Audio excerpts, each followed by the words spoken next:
All right, so over the past 10 years, I have read basically all of the books around productivity and time management. And in that time, there are 10 things that I still use in my life, genuinely use to help make my time management more efficient. Let's talk about them in this video. Tip number 1 is that we absolutely own all of our time. Now, this is like a big one. When I first had this realization, my life genuinely changed because I used to think I don't have time to do stuff. And I don't know where I read it, but I came across this probably like a fortune cookie somewhere, which said something like, at any given moment, you are doing what you most want to be doing. And that was a very empowering thing for me because I was obviously in need of empowerment. And it helped me realize that my time is entirely within my control. Like right now, I'm filming this video because I want to be. Earlier today, I spent 6 hours playing World of Warcraft because that's what I wanted to do. I could not have said I don't have the time to work out today. Instead, it was a case of I'm actively choosing not to make the time to work out today. And so when it comes to time management, step 1 is always to recognize that we are always in control of our own time. Yes, you might have a boss. Yes, you might have parents telling you what to do, but fundamentally, you are in control of your own time and you can choose to do whatever you want with that time. If you don't have the time to do something, that something is just not a priority, which is fine, but don't pretend like the reason you're not doing it is because you genuinely don't have the time. Point number 2 is the title of this book by Derek Sivers, Hell Yeah or No, What's Worth Doing? Now, the vibe here, hell yeah or no, it kind of says it all in the title. That when we're young and we don't have very many opportunities in our lives, we should probably say yes to the majority of things that are coming our way. But as soon as we get to a point where we're starting to get more inbound leads than we have time available, we start operating with a hell yeah or no maxim. And the idea there is something is either a hell yes or it's a no. And so if I get an email from someone saying, hey, do you want to do this thing? And I'm thinking, maybe it sounds kind of all right, then my default position is going to be no. If I get an email from someone saying, hey, do you want to do this thing? And I'm like, hell yeah, then I'm going to do the thing.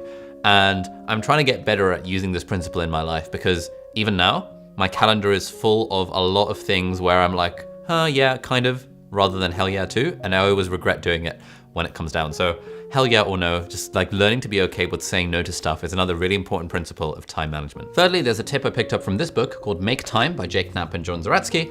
And this tip is called the daily highlight. This is deviously simple. Basically, the idea is that every day we decide this one thing is gonna be my highlight of the day. This is the only thing I need to get done today. And on the days where I set a daily highlight, and I try and do this every day, I always get the thing done, and I'm always really happy at the end of the day. But if I have a day where I don't set my daily highlight, then I kind of drown in my to-do list, and I have this just image in my head of oh yeah, I need to do this and this and this and that. And it's a lot harder to get stuff done. Whereas on days where I have the daily highlight, I have that just one thing that I'm focusing on. This is the most urgent or the most satisfying or the most fun thing I have to do today. And then it just really, really helps with my time management. Tip number 4 for time management is to use a to-do list. And these days I use a physical to-do list with this analog by Ugmonk. It's very nice. It's you get these note cards and then you get this wooden thing and you put the note card in the thing. And it looks like this. And that means every morning, once I figured out what my daily highlight is, I make a list of the other stuff that I have to do that day. And I shove it on a list and then I tick them off and cross them off with physical pen as I go throughout my day. It doesn't really matter what system you use for a to-do list, but again, there's a general principle of productivity, which is that our brain is for having ideas, not for holding them. And a big part of why we let stuff slip through the cracks when it comes to managing our time and managing our productivity is because we haven't written them down. And so anytime I need to do something, I write it down into an app. These days I use Roam. But then when I figure out my daily to-do list, it's all based on this analog system by Ugmonk, which is very nice. And it's kind of cool having a physical to-do list in front of me that I can cross things off of, and it just feels nice. And yeah, even at work, when I'm working as a doctor, I use physical to-do lists to manage my patient list, to manage my list of tasks. There's something incredibly satisfying about crossing something off, which you just don't get when you use an app. Principle number 5 for time management is the concept of time blocking. Apparently, this is something that Elon Musk does all the time. And basically the idea there is anytime we need to do something, we put a block for it in our calendar. So I don't like doing this for absolutely everything because I'm a bit of a waste man. And I think the more time I spend managing my productivity system, the less time I spend actually getting stuff done, and then it's just all completely pointless. But the one thing that I always schedule into my calendar at the start of the day is my daily highlight. So if I've decided my daily highlight is filming this video, usually, well, I'll try my best to schedule it into my calendar at the time where I know I'm gonna film the video. If my daily highlight is call my grandma, I will literally schedule it into my calendar. If my daily highlight is make changes to my website, I will schedule it at for a block in my calendar. And that's really nice and reassuring, because it means that that one thing that I've decided is really, really important is always gonna get done because it's always on the schedule. And then if I need to move it around, I'll move it around if something comes up, but at least it's there on the schedule by default. And this thing where you combine the daily highlight with time blocking it in the calendar is just incredibly useful. Everyone always kind of thinks that oh, but only one thing a day, don't you have to do more than that? And yeah, you do kind of have to do more than that in most of our lives. But imagine if every single day for the next year, you could actually do the one thing, the one most important thing to do that day. You'd make a hell of a lot of progress over the course of the year, and it would just be absolutely game-changing. Principle number 6 is related to something called Parkinson's law, which is that work expands to fill the time that we allocate to it. So if I have to film a YouTube video in a day, and I give myself the whole day to film that YouTube video, inevitably it's gonna take all day to film the YouTube video. Whereas if I only give myself half an hour or an hour to film the YouTube video, and I fill my day up with other things, then inevitably I get the video done in that small amount of time. And so the actionable advice here is to leverage artificial deadlines. Even when it's something like filming a new course. I'm working on a course for YouTube for beginners where I kind of film and talk you to everything about my YouTube video production process. And this doesn't really have a deadline. I could literally do it whenever I want. I don't have to do it. It's a purely optional project. But I've set myself the goal that, okay, you know what? I'm gonna film all of this course next weekend. And I've blocked out time in my calendar next weekend to film the course. And that's an artificial deadline, which means the course is gonna get done. Whereas if I just had it in my mind or in my to-do list without a deadline, without a schedule, it would just inevitably never ever get done. Point number 7 is one I've started applying recently, and that is having protected time. When you're an entrepreneur and you're working for yourself and all that kind of stuff, you end up basically being able to set whatever schedule you want. But if you're like me and you like making connections and making friends with people all around the internet, you get to a point where your day is filled with lots and lots of Zoom calls. And I realized that for me, I need to keep my mornings completely free of any obligations or any Zoom calls. And this has been an absolute game changer, because in the morning, that means I can wake up whenever I want. Usually it's 8:30 these days. And it means that for a solid 4 hours at least, I've got uninterrupted time where I can do whatever I want. So these days I'm working on writing my book. And so the morning is my protected time for writing. But even on days where I'm not working on the book, it's just genuinely so nice to have that time slot where I can think about the business or plan some more videos or do the things that help move me forward in my work career.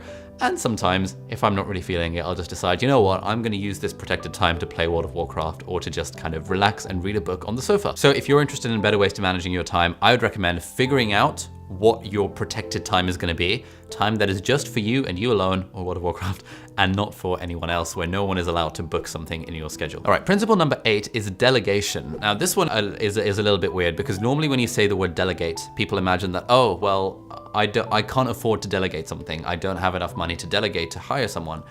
And sure, that's probably true, but the way that I think of it, even when this YouTube channel wasn't successful, was that what is actually the dollar value of my time? How much is my time actually worth? And when it came to running my business, I decided that, okay, my time is worth £20 an hour or $25 an hour. And that means that anything I'm doing that I don't enjoy, that I can outsource to someone, that I can delegate for less than $25 an hour, I absolutely should do that. And that principle of delegation has encouraged me to get a cleaner, which has been great, because now we have someone who comes in to clean the house every other week, which means I don't have to do it myself. And back in the day when I was building my businesses from the ground up, and there was lots of things that needed to be done, like data entry or things like that, I was able to delegate those to freelancers in the Philippines or in Bangladesh or in India through Upwork.com or Fiverr.com, and paying them $7 an hour is an amazing wage for someone for work in the Philippines. But it was fantastic for me because it freed up my time to do things that were adding more value to the business and to my life than doing data entry, for example. And so whatever your circumstances are, I'd encourage you to think about what is the dollar value of your time, and potentially, if you want, can you delegate stuff that's cheaper than that to other people potentially. Tip number 9 for time management is to try and automate scheduling as much as possible. Now that we're in the world of Zoom calls and chatting to people over the internet basically every day, I found I was wasting a lot of time in scheduling back and forth, where I'd be like, hey, I want to talk to you, but are you free this time Pacific time, this time Eastern time, this time British Standard Time, all this kind of stuff. and we'd go back and forth with emails for like a solid 10 days before anything would get done. But then I discovered an app called Calendly, and Calendly is great. It's free for like the free version. I pay for the pro version these days. Not sponsoring this video or anything like that, unfortunately. Calendly, if you're watching this, let me know.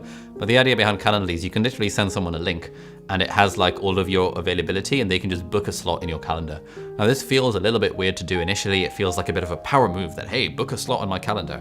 But anytime I get a Calendly link from someone, I'm like, oh my God, I'm so grateful because this has literally saved me 20 minutes of my life, time that I'm never gonna get back in not having to worry about scheduling back and forth emails. Even sometimes these days when it comes to like catching up with friends, I just send them a Calendly link and I'm like, look, say, hey man, I'm really sorry, but like, you know, here's a Calendly link. I know we're never gonna talk because the schedules are never gonna align, but if there's a time that works for you, click on this link. And he books a time and we have a call. And it's nice because I've caught up with so many more friends in the last few months through using Calendly links than I did in the last like 3 years of having to schedule back and forth with WhatsApp messages. And finally, principle number 10 for time management. And this is something I've only recently started to appreciate, which is that like when you're like a productivity nerd and you're interested in like efficiency and getting more done, it's very easy for us to get to the end of the day and to just feel chronically dissatisfied with what we've accomplished. Like at the end of the day, it's like, oh, well, I filmed 1 video today, but I could have filmed 5 videos. What's wrong with me? I'm such a waste man, and kind of internally beating ourselves up about this. But one thing I've started to kind of tell myself recently is that I can choose to be satisfied at the end of the day. At the end of this day, I'll have filmed this video. I was planning to film 3 more videos, but I didn't get around to doing those. That's fine, I filmed 1. I can choose to be satisfied with what I've done,